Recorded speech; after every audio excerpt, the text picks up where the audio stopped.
வெற்றிலை வராகி தாயின் வெற்றி வாக்கு இது. என் தங்கமே, தலைக்கு வந்தது தலைப்பாகையோடு போனது என்று சொல்வது போல உனக்கு வந்த சில துன்பங்களிலிருந்து உன்னை நான் காப்பாற்றிவிட்டேன். இனி அது உன் வாழ்வில் மீண்டும் நடக்காது. உன்னை எப்போதும் காப்பாற்றி வருவது நானே. எந்த சூழலிலிருந்தும் உன்னை காப்பாற்றி வருவதும் நானே. எதற்கும் நீ அஞ்சாதே. எது வந்தாலும் என் பிள்ளையை காப்பாற்ற நான் வருவேன். உன் மனம் சந்தோஷமாக இருக்கும்போது பொறாமையும் எதிர்மறை எண்ணங்களும் மற்ற வேண்டாத எண்ணங்களும் உன்னிடம் நெருங்காது.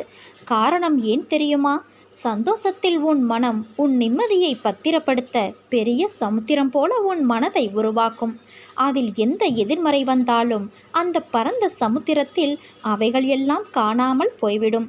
அதே போல உனக்கு துன்பம் ஏற்படும் போது உன் மனதை சமுத்திரம் போல பெரிதாய் ஆக்கிக்கொள்.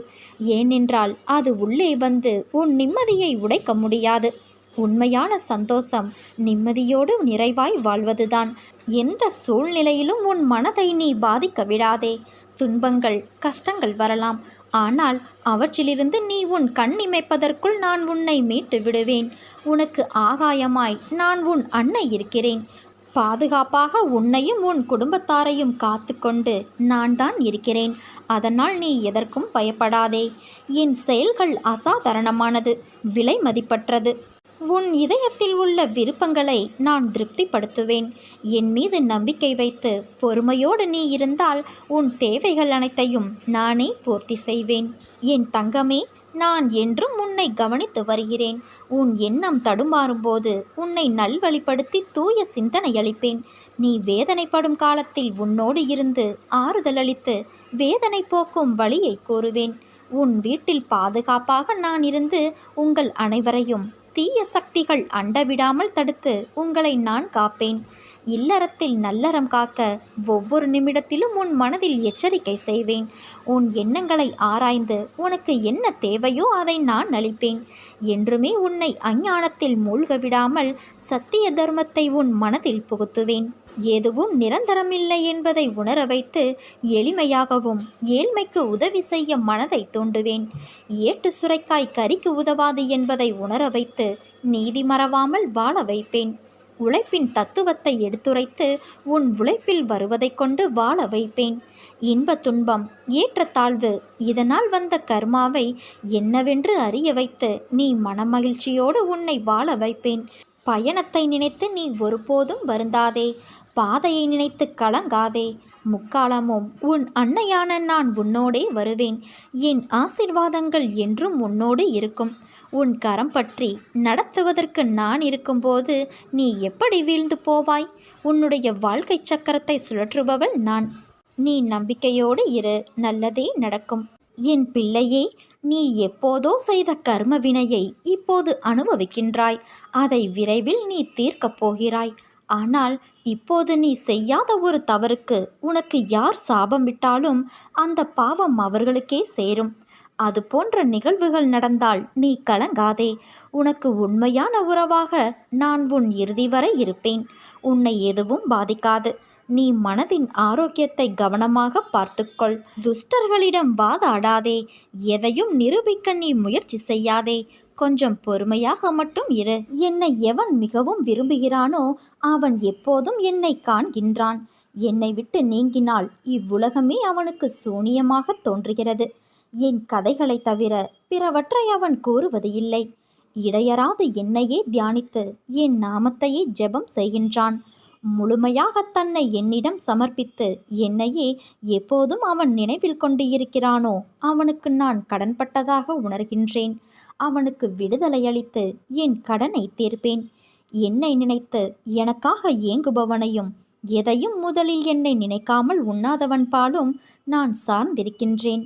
என்னிடம் வருபவன் ஆறானது கடலோடு ஒன்றாவது போல என்னோடு இரண்டர கலக்கின்றான்.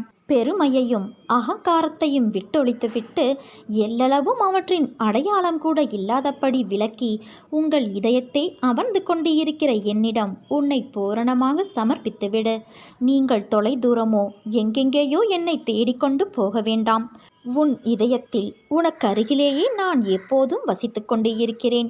நீ இருந்த இடத்திலிருந்து என்னை தியானித்து வா. எனக்கு பூஜை எப்படி செய்ய வேண்டும், எப்போது செய்ய வேண்டும், எங்கே செய்ய வேண்டும் என்ற ஆலோசனைகளுக்கு இடம் கொடுக்காதே. உன் இதயம் எனக்காக எங்கு ஏங்குகிறதோ அங்கு நானும் இருப்பேன். என் வாழ்வில் என்ன நடக்கப் போகிறதோ அது நடக்கட்டும். ஆனால் அது என் அன்னையின் விருப்பப்படியே நடக்கும் என்ற திடமான சங்கல்பத்தை நீ ஏற்றுக்கொண்டு இரு. வேண்டுவதோ வேண்டாததோ, சுகமோ துக்கமோ, அமிர்தமோ விஷமோ, இந்த இரட்டை சூழல்கள் நாம் சேர்த்த வினைகளுக்கு ஏற்றவாறு வெள்ளம் போல நம்மை நோக்கி பாய்கின்றது. அவற்றை கண்டு சிரிக்கவும் கூடாது, அழவும் கூடாது. அதை பொறுத்து கொண்டு சகித்து கொள்ளத்தான் வேண்டும். எப்பொழுதும் என்னையே நீ தியானம் செய். உன் பாரம் சுமப்பவளான உன் அன்னையிடம் உன் முழு பாரத்தையும் சமர்ப்பித்துவிடு. நீ என் பேரில் உன் பளுவை சுமத்தினால் நான் நிச்சயமாக அதை தாங்குவேன் என் குழந்தையே. என் வாக்கு வெறும் சொற்கள் அல்ல, பிரம்மதேவன் எழுதும் தலையெழுத்திற்கு சமம். மனிதனுடைய கர்ம வினையின் பலன்களையும் தடுத்து நிறுத்தும் சக்தி வாய்ந்தவை. என் தங்கமே, நான் உன்னை சோதிப்பேனே தவிர நிச்சயமாக கைவிட மாட்டேன். என்னிடம் அனைத்தையும் விட்டுவிடு. நீ நிம்மதியாக இரு. மற்றதை உன் அன்னையான நான் பார்த்து கொள்கிறேன் குழந்தையே. என்ன செய்வது பிள்ளையே? நீ சில துன்பங்களை அனுபவித்து கருமவினையை தீர்க்கத்தான் உன் பிறப்பே அமைந்துள்ளது. அதற்காக அந்த துன்பம் ஒன்றுதான் உன் வாழ்க்கை என்று இல்லை. அந்த துன்பத்தை பற்றி சிந்திக்காமல் உன் நேர்மறை எண்ணங்களை கொண்டு நீ பெறப்போகும் இன்பங்களையும் கற்பனை செய்து பார். கர்மவினையும் ஒரு பக்கம் தீரும், மறுபக்கம் நல்ல நிகழ்வும் நடந்தேறும். இன்பம் துன்பம் என இரு பக்கங்கள் இணைந்ததுதான் வாழ்க்கை. நன்மைகளை நோக்கி கவனத்தை திருப்பு. உன் சங்கடங்கள் மாறிவிட்டது. இனி நீ மகிழ்ச்சியாக இருப்பாய். ஆனாலும் வாழ்வில் துன்பமே வராதா என்று கேட்காதே. துன்பமும் இன்பமும் மாறி மாறி வரும். ஆனால் நான் உன்னோடு இருப்பதால் உனக்கு அதை கடப்பது எளிதாகும். நீ என்னை தேடி வருகிறாய், என் சன்னதிக்கு வருகிறாய். நான் நீ வரும் முன்பே உன் பிரச்சனைகளை தீர்த்து வைக்க மாட்டேனா? நீ என் பிரியமான பிள்ளையல்லவா?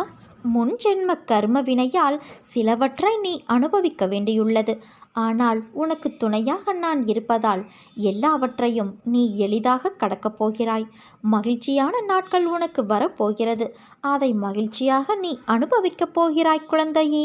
உன் வாழ்க்கையில் நடக்கும் விஷயங்களும் இப்படி நடப்பதற்கு உன்னுடைய அவசரமான முடிவும் தான் காரணம். கொஞ்சம் நிதானமாக யோசி. பொறுமையாக இருந்து முடிவு செய். ஒருவர் உன்னை கஷ்டப்படுத்தினால் அவர்களை விட்டு நகர்ந்து விடு. அவர்களுக்கு எந்த பதிலையும் நீ சொல்லாதே. அப்படி நீ பேசினால் உன் மனம் ஏற்கனவே வலியால் இருக்கும். அந்த வலி உன் மனதை இறுக்கி வார்த்தைகளால் அதை வெளிப்படுத்தும். அது கோபமாக காட்சியளிக்கும். அது உன் தவறு இல்லை. ஆனால் அது கோபமாய் வெளிப்பட செய்யும். கோபம் தவறு அல்ல. அது அடுத்தவர்களை வார்த்தைகளால் காயப்படுத்துவதுதான் தவறு என்று கூறுகிறேன். உன்னை அவர்கள் கோபத்துக்கு உரியவர் என்று சித்தரித்து உன்னை விட்டு போய்விடுவார்கள். உனக்கு கெட்ட பெயர் ஏற்படும். அதனால்தான் உன் அன்னையான நான் சொல்கிறேன். கோபம் வரும் நேரம் என் நாமத்தை உச்சரி. அது உன் மனதை சரி செய்யும். நான் இப்படி நடந்து கொண்டேன் என்று கோபமா என் மேல் என்றுதானே கேட்கிறாய்? என் செல்ல பிள்ளையின் மீது நான் எப்படி கோபப்படுவேன்? என் உயிராய் உன்னை நினைக்கின்றேன். அப்படி இருக்கையில் உன்னை எப்படி நான் கோபத்தால் காயப்படுத்துவேன்? என்றுமே என் பிள்ளையிடம் நான் கோபப்பட மாட்டேன். ஆனால் அவர்கள் உன்னை தனித்து காயப்படுத்தினார்கள் என்பதற்காக நீயும் அவ்வாறு நடந்து கொண்ட விஷயம்தான் எனக்கு வருத்தமளிக்கிறது. உனக்கும் அவர்களுக்கும் வித்தியாசம் இருக்கிறது. அவர்கள் உன் மனதில் வலியை ஏற்படுத்தியவர்கள்தான். அது எனக்கு நன்றாக தெரியும். உன் மனதை ரணமாக்கிவிட்டார்கள். அதுவும் எனக்கு புரிகிறது. உன் வலி எனக்கு தெரிகிறது. ரணத்திற்கு நான் மருந்து தருகிறேன். எனக்கு என் பிள்ளை மற்றவர்கள் போல பழிக்கு பழி என்று இருத்தல் கூடாது. உனக்காக உன்னை எல்லாவுமாய் பாதுகாத்து உன் அன்னையான நான் அன்பால் அரவணைப்பேன். அதனால் நீ எதற்கும் பயப்படாதே, கலங்காதே. உன்னில் வெற்றி என்ற தீபத்தை நான் ஏற்றுவேன்.